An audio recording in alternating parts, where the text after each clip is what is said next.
Welcome, gun runner.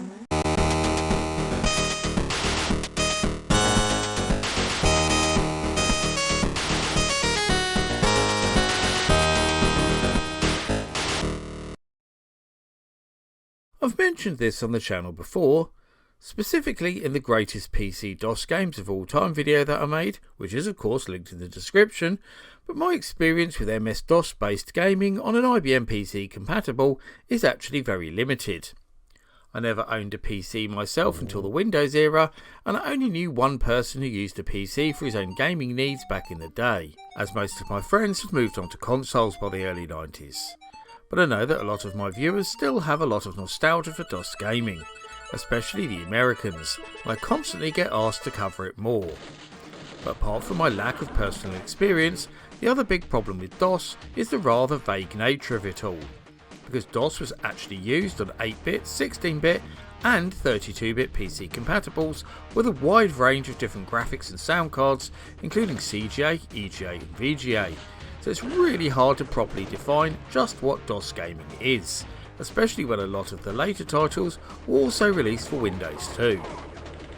And having a proper definition is important to a video like this when you're trying to qualify the games while being exclusive to the format. And I really did do my best here to find games that were pretty much exclusive to DOS, but also might have been re-released for Windows later on. But given that was still PC as a format, I didn't really see that as an issue. I tried to pick games that spanned the different DOS eras, but also ones that represented a wide range of different genres, because it would have been really easy to make a list that only included first-person shooters. So yeah, hopefully this video satisfies all the viewers out there who keep asking me to cover more DOS games for a while, and hopefully everyone else finds it interesting too. And with that, I'll stop all the waffle and get on with the show. We make the ultimate business PC. So do we. And so do we. Ours has a faster data retrieval, so it's ready to start work the minute you are. Ours has the sharpest, most realistic graphics available. Ours has a storage capacity of up to 65 megabyte hard disk with 4 megabyte RAM. And prices start from only £599 plus VAT. Any computer company would be proud to have made the 2000 series, but at these prices, only one can. Amstrad. How do they do it? I was very late indeed to PC ownership, as I didn't even get a Windows machine until 2005. But when I did, Transport Tycoon Deluxe was one of the first games I purchased alongside the latest version of Championship Manager. I'd actually never played it before, but was a huge fan of Railroad Tycoon 2, which I played a lot on the PlayStation 1, so another similar game from the same author in Chris Sawyer was a no-brainer. Indeed, one of my most played PC games in the modern day is his own sequel to this, Locomotion. And although the original version of this game was ported to several other systems, albeit mostly in Japan, the Deluxe edition remains a PC DOS exclusive. The basic gameplay here is exactly the same. Build your transport empire using planes, trains and automobiles, but there are now a string of new features that make the upgrade worth it. These include completely new game environments such as Arctic and Tropical, new challenges to go with these extra scenarios, a world editor, network play, helicopters, extra signs and signals, new trains, and the now standard feature of being able to buy and sell shares and take over your competition. The Transport Tycoon series is still hugely popular with gamers today, myself included as I said, and it's easy to see why. It's also very easy to lose an entire day to this game, so be prepared.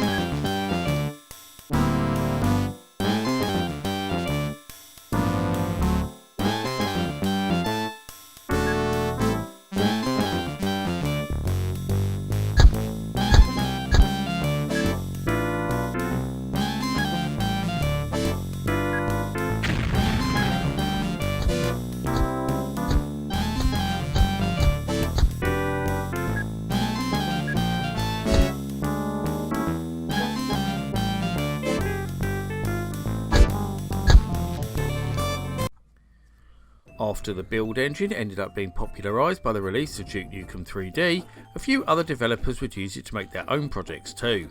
Some of them, like Redneck Rampage, didn't turn out so well. Blood, on the other hand, is just as much a classic shooter as Duke ever was.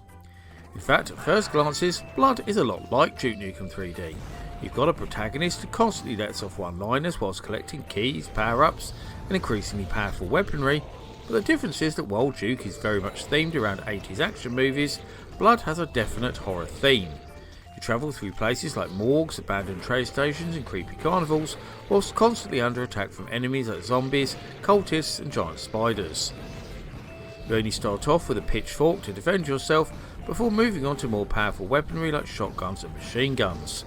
The further you get though, the more unusual your weaponry gets, as you start finding things like skull staffs, voodoo dolls and even a deadly combination of a can of hairspray and a lighter. This is also one of the first FPSs to feature an alternate fire mode for each weapon, giving you 2 ways to use each one.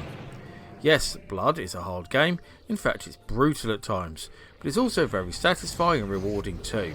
Plus it also got a modern remake recently, so you can now play it via Steam instead of DOS.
After the huge success of Mario Kart on the Super Nintendo, everyone was scrambling to come up with their own version, and this is the closest thing you'll get for the early 90s DOS PC. Instead of Mario and his mates, you pick from one of 8 zoo animals including a tiger, moose and shark, who race around some zoo themed circuits, as you probably expected. You've got the same behind the car perspective with some cleverly faked Mode 7 style effects, obstacles that mostly hinder you but can sometimes help you, like the ramps, and of course weapons that you can use to attack the other racers you're competing against. And talking of those other racers, the AI isn't quite as brutal as Mario Kart either thankfully, although that does change if you play it on the highest difficulty and want a challenge. If you get tired of racing against a computer, you can also race against a friend or do battle with him in one of the arena maps. There's even a practice mode for these circuits where you can learn the scenario while seeing how many ducks you can blast away in a certain time limit. Okay, so Wacky Wheels is far from original, it's as blatant a Mario Kart clone as you're going to find, but it is tremendous fun, especially against another player, has some excellent graphics and sound, and has more than enough gameplay to keep you interested, especially with all the different game modes on offer.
When you think of arcade style shoot 'em ups and DOS, then you probably think of Tyrian. It's not hyperbole to say that this game has become legendary, meaning there is no way I could leave it out of this list. There are just so many amazing features about this game worth talking about, like the two entirely separate ways to play it, for example. So let's talk about that for a moment, because if you play the story mode, then you'll be able to use the money you get from destroying enemies to upgrade your ship between stages. These include a wide range of different power-ups, including sidekicks, which hover next to the sides of your ship, as well as data cubes that detail the actual story itself. If special gameplay strategies and detailed narratives aren't your thing, you can play the more straightforward arcade mode instead. Whichever mode you play though, the game always involves weaving through tons of bullets, blowing up enemy craft, and dodging the occasional bit of scenery. Tyrian is also generally more forgiving than most shooters, as you actually get a health bar as well as a shield bar too, that slowly recharges when you're not taking damage. There's also a ton of secrets hidden in this game, ranging from secret levels to Gallagher style bonus stages. It's amazing to think that Tyrian was a freeware game back in the day, because it puts most commercial products of the time to shame.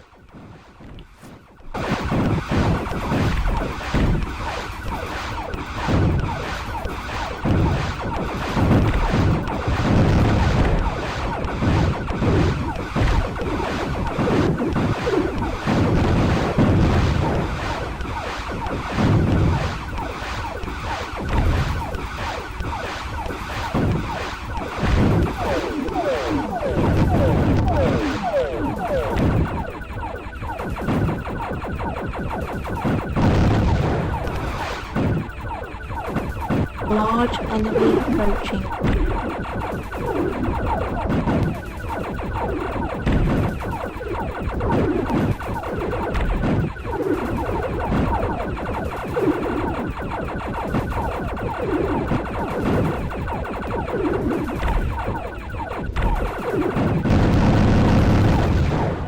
Level completed.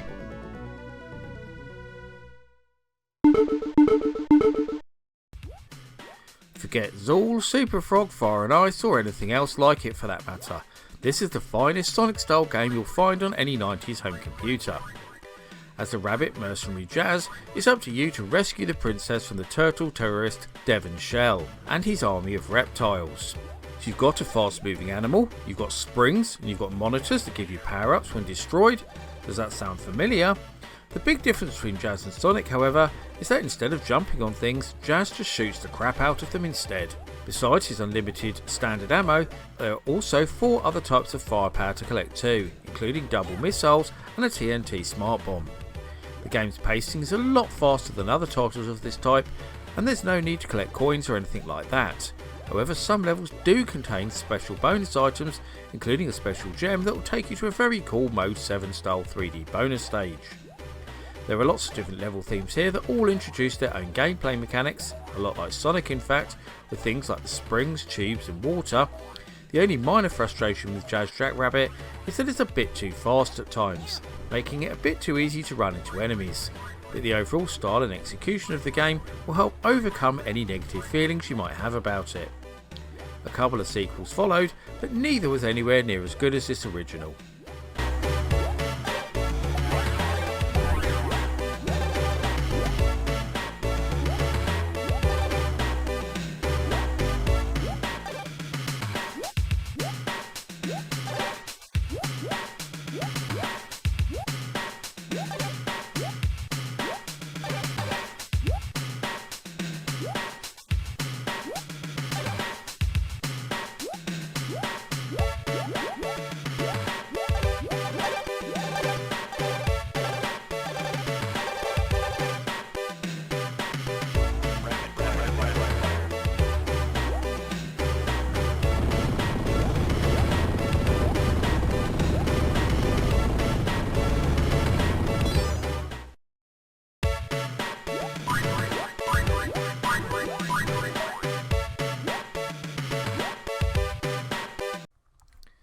As I briefly touched on in the intro, I had one friend called Phil who played games exclusively on a DOS PC. And whenever I went to his house, this was the game we would play. In fact, I remember one time when his parents were away, we actually played this all night until about 7 AM.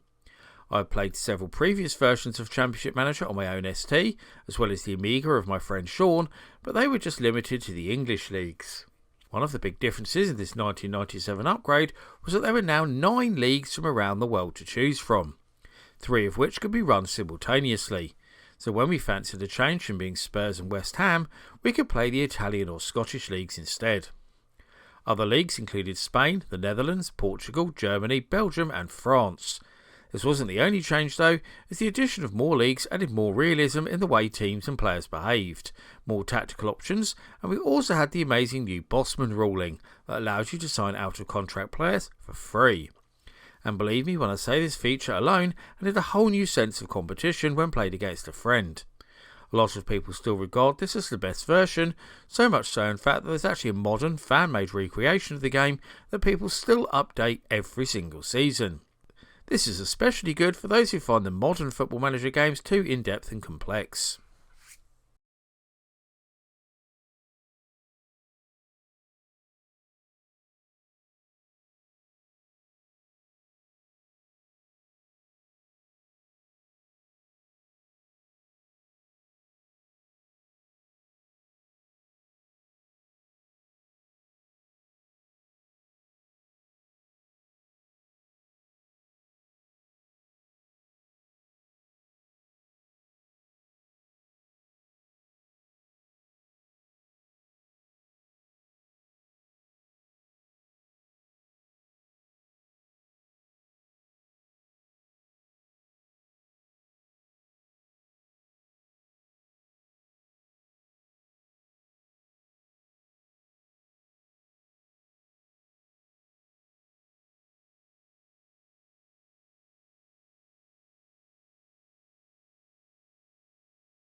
Yeah, okay, a lot of this list is quite obvious, and here's another example of that, but I did say in the intro that my experience with DOS gaming is pretty limited, and let's be honest, if I'd left out Commander Keen, there would have been a riot.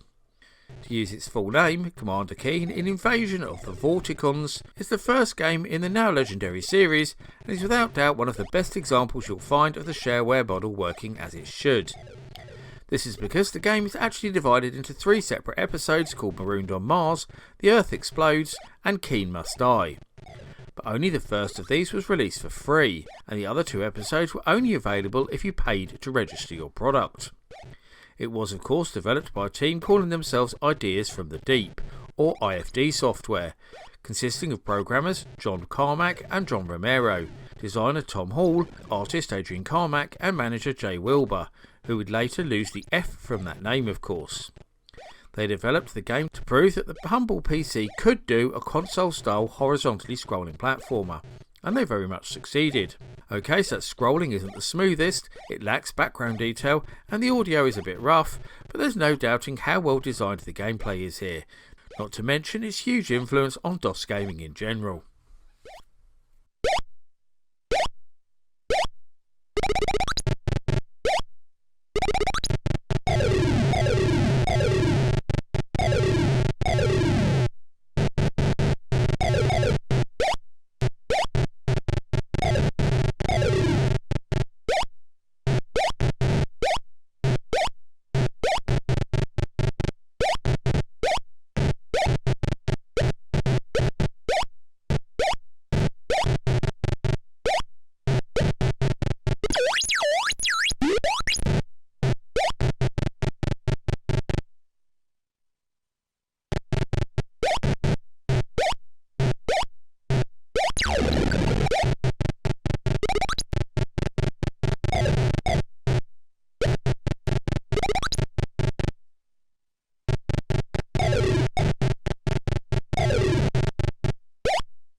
One of the few Sierra adventures to never leave its native PC format, Freddy Pharkas is another one brought to you by the genius that is Al Lowe, who also created Leisure Suit Larry of course.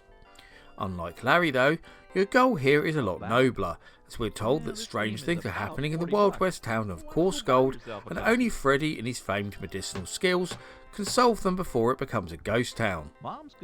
Using your standard set of icons to interact with the world, like walk, touch, look and talk, you explore the town locating useful objects and then using them to solve the various puzzles. There are also points where you'll need to produce different kinds of medicines by following the directions out of the manual, so it's important to have this to hand.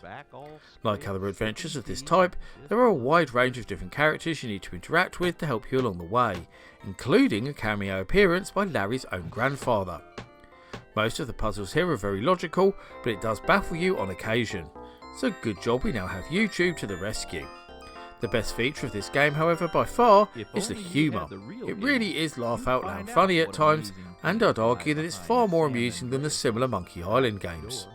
So if you're a fan of point and click adventures and you haven't played Freddy Pharkas, then you need to rectify that error very soon.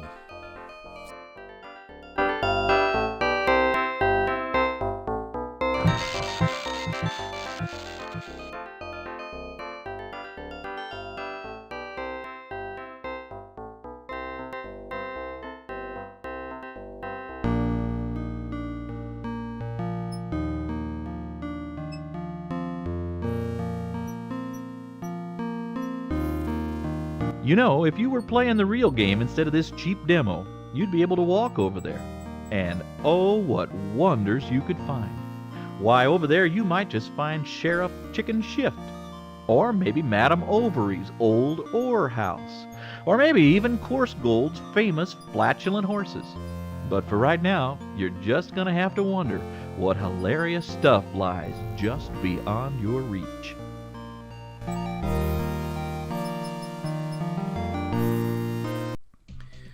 Released to cash in on the Street Fighter II craze of the early 90s, One Must Fall sees you take control of one of 10 giant robots, piloted by one of 10 characters, each with their own characteristics. As with any other one-on-one fighter of the age, you have a wide range of different moves, including Mortal Kombat style fatalities, but it's a lot less bloodthirsty due to the robot theme. There's also a rather neat feature where you can be attacked by certain elements of the arena, like fighter jets flying overhead or spikes that pop out of the walls. If you prefer a more traditional match, however, you can turn these off. Besides the arcade and versus modes, there's also a tournament mode that adds some story-like aspects. Here you take control of a newcomer who must use the money earned from winning fights to upgrade the speed, strength and skill of his robot. Doing especially well will reveal special hidden opponents for you to fight, including one from another epic mega game, which will earn you powerful upgrades if you beat them. The game also contains some advanced gameplay options too that can be turned on and off at will, including re-hit mode, which completely overhauls the game's existing battle system, allowing for huge Killer Instinct style multi-combos. One Must Fall is probably the best fighting game you'll find for DOS PCs, so fans of the genre should definitely check it out.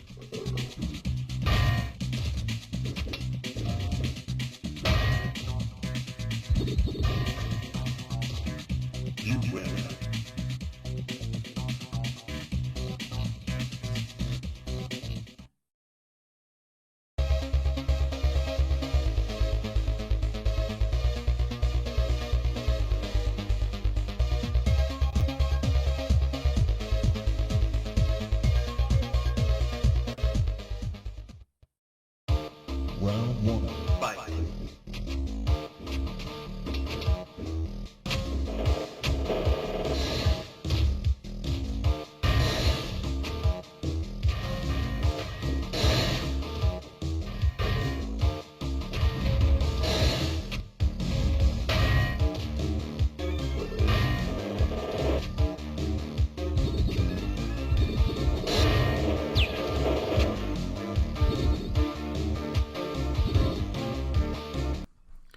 Okay, so there have already been a lot of really influential DOS games on this list, not just personal favourites, but it could be argued that X-Wing is the most influential of them all, which is why I decided to save it until last. The game was followed by several add-on packs as well as 3 sequels that both continued and greatly enhanced the already winning formula, but this is where it all started. In fact, it's actually quite incredible that a game like this actually ran from disk within a DOS environment. In the game, you take control of a rebel pilot fighting against the Galactic Empire before and during the climactic battle of Star Wars A New Hope. This consists of 3 tours of duty, each made up of at least 12 operations each, and the plot is explained as the game progresses. Success depends on you fulfilling each operation's primary objectives, which are explained during the mission briefings. X-Wing's storyline concludes with you jumping into the shoes of Luke Skywalker in his attack against the Death Star, with the 2 expansion packs extending the story beyond the events in A New Hope up to the establishment of a rebel base depicted at the beginning of The Empire Strikes Back.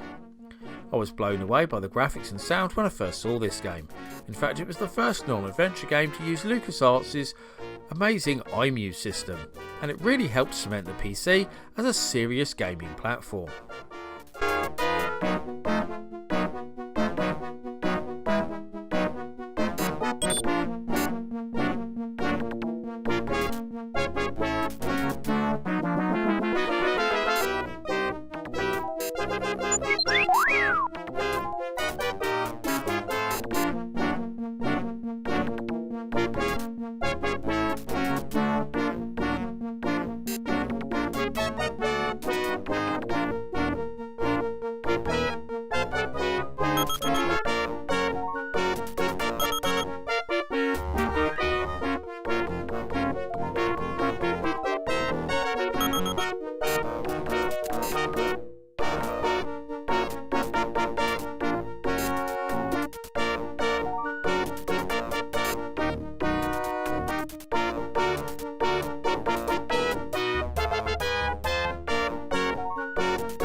Nowadays, everyone needs a computer.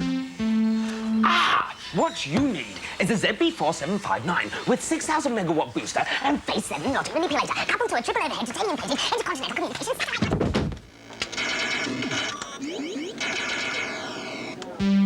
What? You want a typewriter? A microwave then.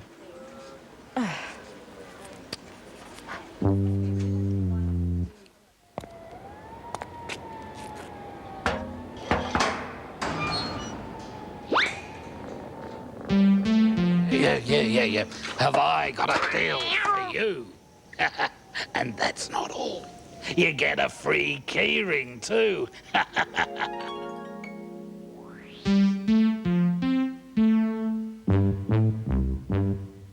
PCU, we speak your language. PCU, the international computer company, Perth and Fremantle. And that rounds up my look at 10 amazing PC-DOS exclusives. Which of these great games were you most impressed with, or do you have some suggestions of your own that I can cover in a follow-up video in the future? I always love to hear the thoughts and views of my audience, so please get typing in that comments section. Before I go though, I must thank all of my loyal patrons and YouTube members for continuing to support my channel and make videos like this possible. However, I must give special thanks to the following people in particular for their much appreciated pledges: D. Vaughan, Albert Davis, Richard Baker, Martin Wiggins, Peter Grantham, Bernard Santu, Mins, Classic Gamer 74, Josh Hartman, Dana Skronsky, Ben P. Stein, David Kitsune, Grady Haynes, Paul Daniel, Seth A. Robinson, Kalimatorn, Carl Olsen, Mark Strickland, Big Chuzzle, Cole Cloping, Black Siren, John Alborino, Krispy Kreme, Justin Cooney, Luke Boynton, Sarah B, Richard Tate, Tailboy 2011, Tiago Silva, James Welch, Wesley K, Hunter Bungay, Cellphone Smartphone, Glacier 9 and Election Star Collapse. If you also want to help support this channel, you can now join as a member as little as £2 a month, where you'll get access to exclusive videos and updates and much more besides. Just click the button on my community page to get started. My Patreon is also still available if you prefer to support me in other ways too. I've been the Laird, I thank you for watching and I'll see you all again for another video very soon.